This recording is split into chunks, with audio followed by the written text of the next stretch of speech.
Everybody sleeps, but some do it better than others. For those tortured by sleepless nights, there's a new therapy that uses the motto, if you want to sleep more, try sleeping less.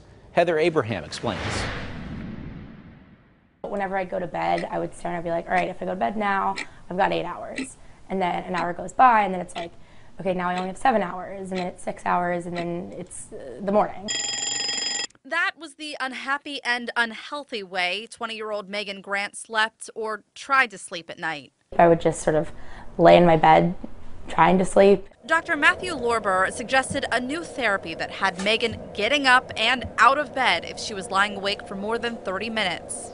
I was like, what do you mean? Like, that doesn't sound right to me. It's called restrictive sleep therapy. Once you're tossing and turning for 30 minutes, get out of bed and don't go back into bed until you're tired again. The concept of just laying there and like resting in bed felt better than like going and doing something else.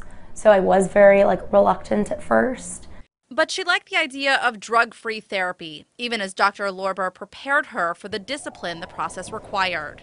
When I suggest to someone that if you're up from 3 to 3:30 in the morning, get out of bed, get out of your bedroom, they look at me like I'm crazy at first, but I do think rationally and intuitively it does make sense. Admittedly, the first few nights of doing this will probably be terrible. Dr. Stephen Feinsilver is an expert on sleep disorders. He said once patients are out of bed, they should simply try reading. No TV or electronics, no food or alcohol. It seems very backwards, kind of counterintuitive, that we ask people to sleep less when we're trying to get them to sleep better.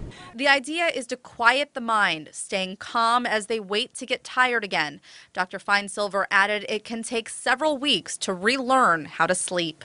Eventually you're going to sleep, and that's a very simple idea, but it really works.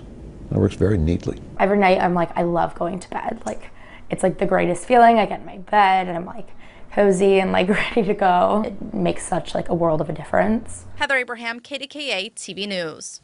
Experts also suggest taking care of any important details for the next day an hour before bed. That way, if you wake up in the middle of the night and you start thinking about them, you'll know it's already done. And then you can go back to sleep more easily.